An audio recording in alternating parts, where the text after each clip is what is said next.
Bienvenue, benvenuti, and welcome to Expatriotical, the podcast for expats, travelers, and other adventurous souls. I'm Chandra, and after living as an expat with my husband and 4 children in 2 different countries for 6 years, I've learned the arts of pivoting during pitfalls, traveling tastefully for less, and soaking in amazing new cultures without losing your own.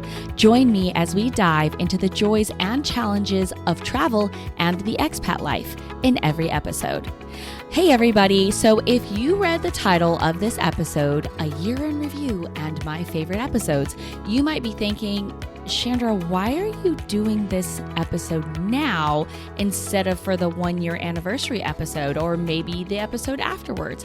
And that is honestly a really good question. And the simplest answer is I honestly didn't think about it, especially for the episode after the 1-year celebration. I remember not having much energy and just kind of wanting to be chill, and doing a favorite episodes in review episode seems to be a little bit more heightened, maybe not.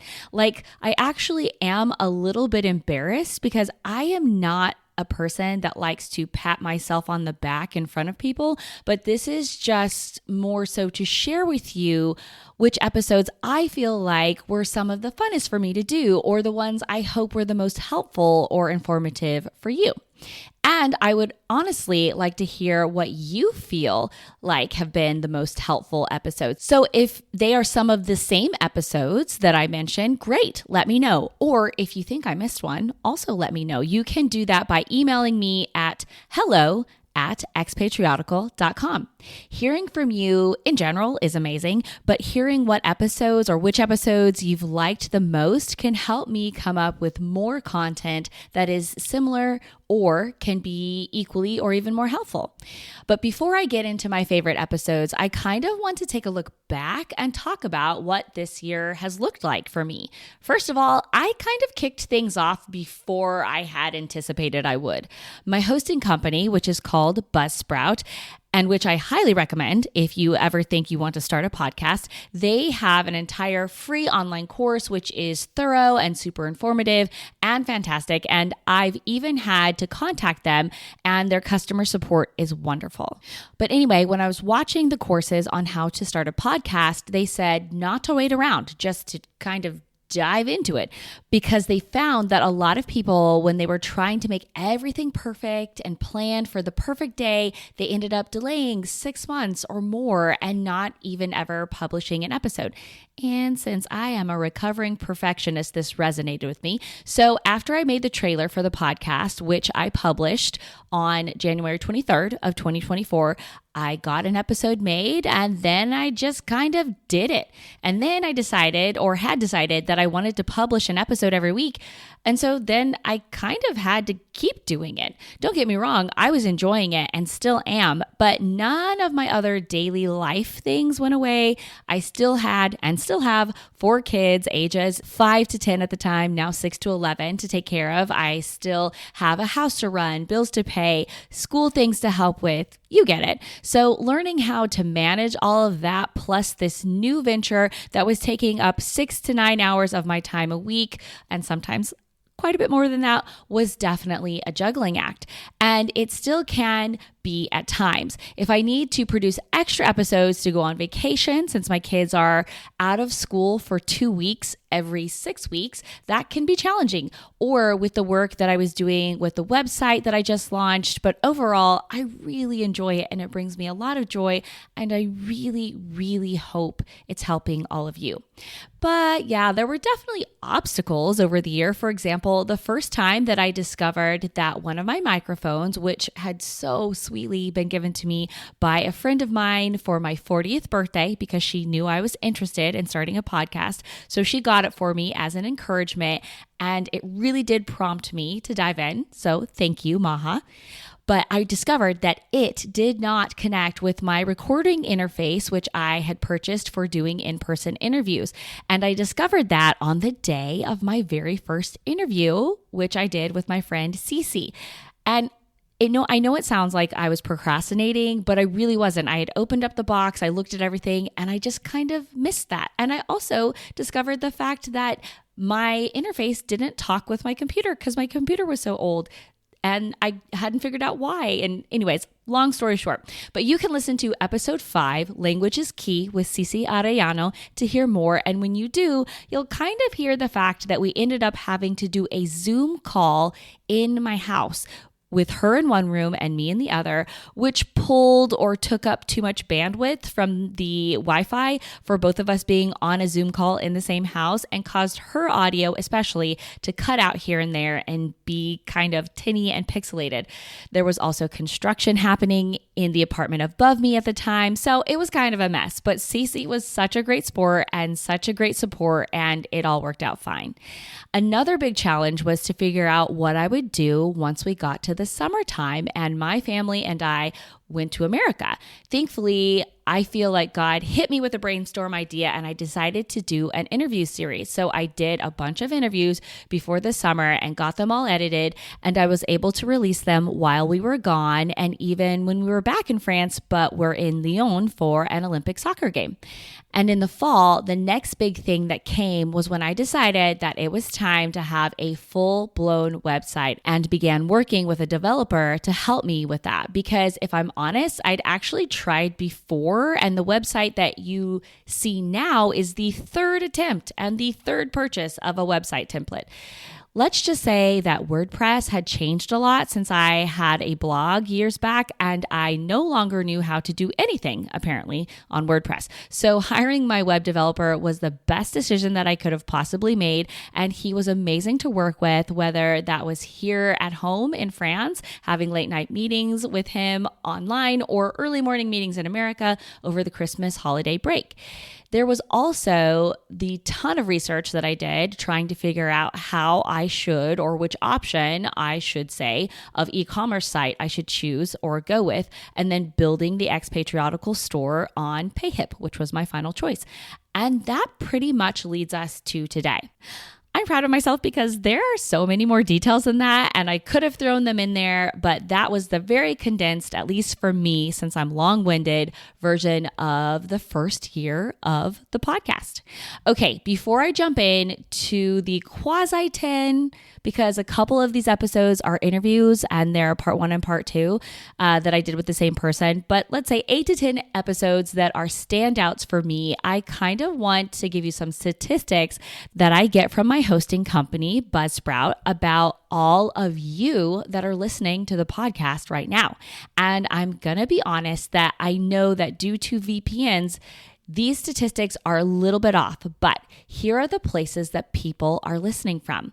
I'm saying them by country, from the greatest amount of listeners to the least amount of listeners, starting with, unsurprisingly, because that's where all of my family is, and I still have a lot of friends there, the USA.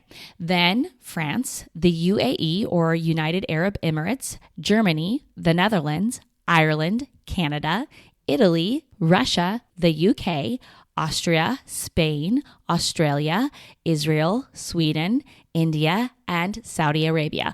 And I happen to know that I have a new listener in Angola, but I'm guessing that they may have a VPN, so you can't tell that it's coming from there. Anyway, I share that because it's super exciting for me to see all of those amazing places that people are listening from, and I'm really hoping that in the future I see even more countries listed as you pass on the word and this community grows.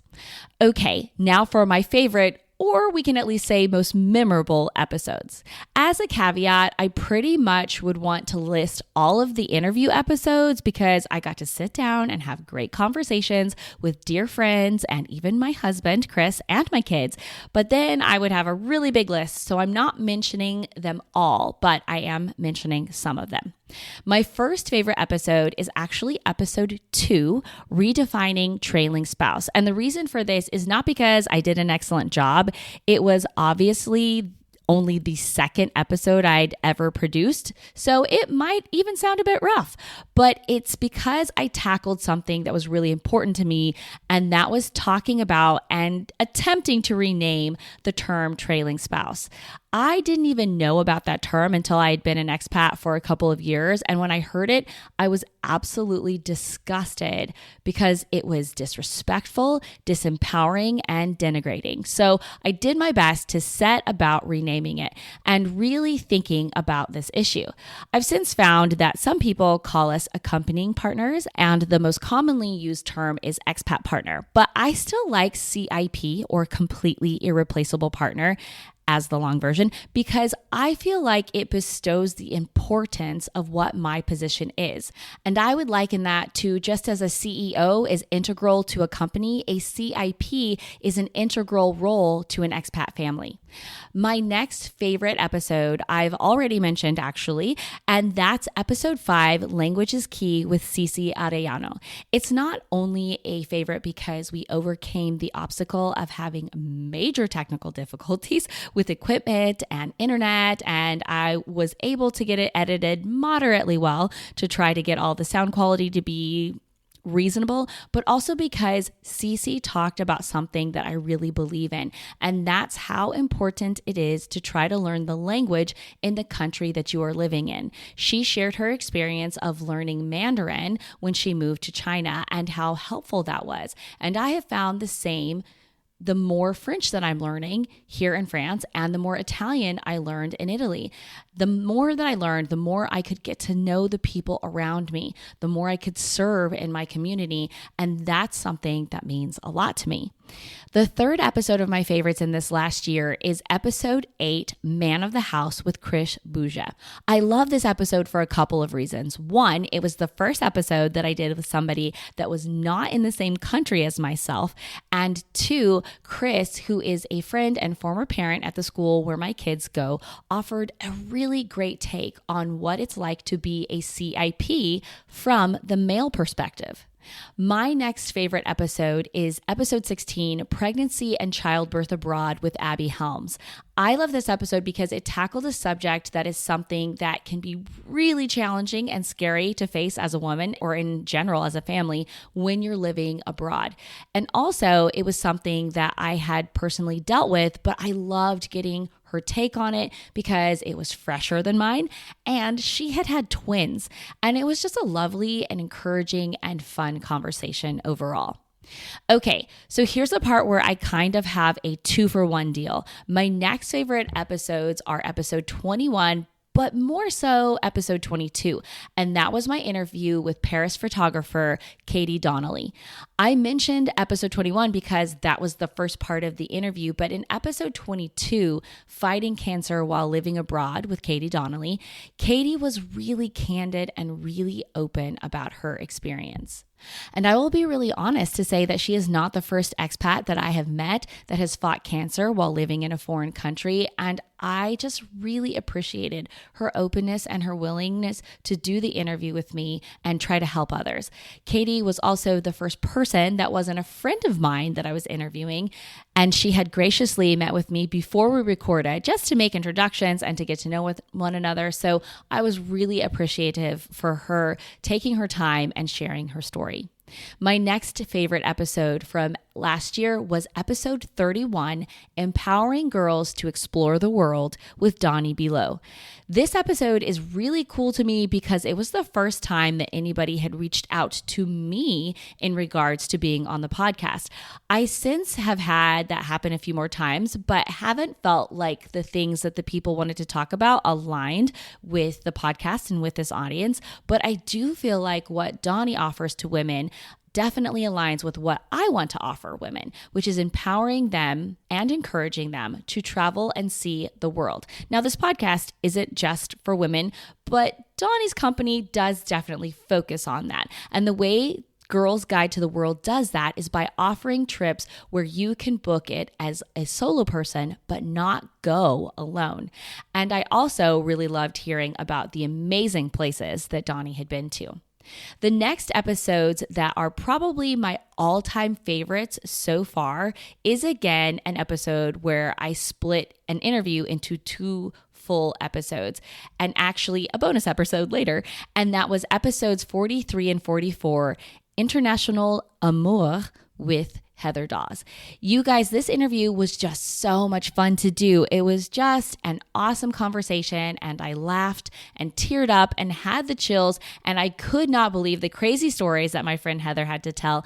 And as I was thinking about it, we actually had technical difficulties again because I couldn't get the interface to talk to my new computer, and it was just crazy, but Heather was so patient and I got it all lined out, and it ended up being really great. And the final of my favorite episodes within the last year, or first year, really, I should say, of the life of the Expatriotical podcast is episode 52, Favorite Foods Since Becoming an Expat. I know that might seem silly, but y'all, I had so much fun, not only remembering all of those foods and listing them out and then describing the stories and how I came to know the foods and what they tasted like, but also I had a blast doing the fake cooking show reel for Instagram. It was so much fun. And those are my 10 favorite episodes from the first year of life for Expatriotical. Now, let's move on to today's Shan Select. I'm really excited to share this one just because of the excellence of the service that I've gotten there. So thank you, Claire. And also because of the wonderful community that has been built by going to this place. It's called Durand du Pont, or Le Durand du Pont, if you want to be very technical. And it's a restaurant located just outside the 17th arrondissement of Paris. And it's where I meet with a group of people to practice French in a safe and non-judgmental environment.